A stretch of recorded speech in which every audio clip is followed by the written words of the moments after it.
Hi, Craig with LeadershipMentor.com. Are you looking for ways to improve retention with new employees?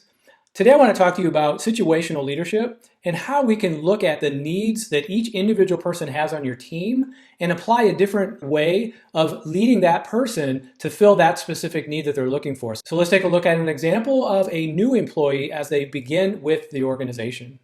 So in this example, we have motivation on the left-hand side from low to high.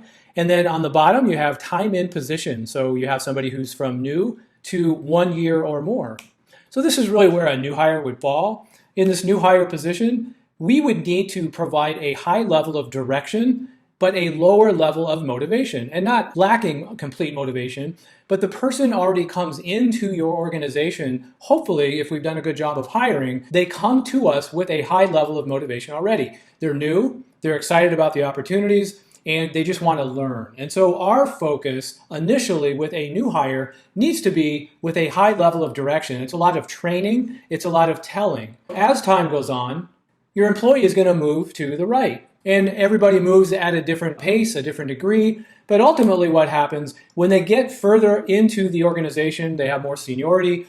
Hopefully what we do is we provide lower sense of direction in the leadership style that we have, meaning the person already has the skills and the knowledge. And what we need to do is focus more and more as they move from left to right. We need to focus more on effectively motivating them. So ultimately what you have is an employee that's been with you for a year or more, and they need more. They need more variety. They need to be challenged. So back to our new hire employee. They're excited to be with the organization, but they need training. And that's why it's important for us in situational leadership to determine what is it that each individual person needs. So we want to assume a new hire is going to join the organization with a high level of motivation. So we would need to apply the telling style of leadership where we're focusing on guidance and direction. Now let's take a look at our more senior person. They've been with the organization for over a year. What does this person need? Well, when you think about it, we need to focus our leadership style more on motivation.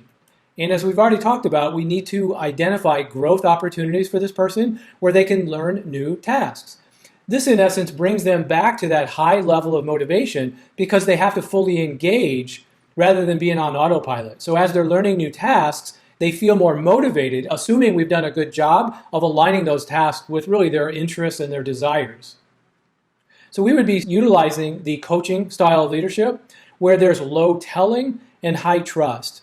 It's low telling because our senior person already has knowledge and skill. So they're probably coaching and directing other people on the team. So they don't need us to use that same approach with them. We would want to coach them because we have a high level of trust. They've demonstrated that they have that high level of knowledge and they have a desire to do well within the organization.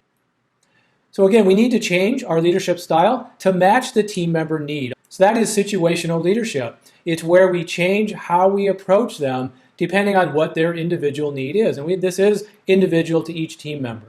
So I hope you found that helpful. I want to encourage you to leave a comment below and subscribe to our channel if you would. Then you can get notified when we put out a new video.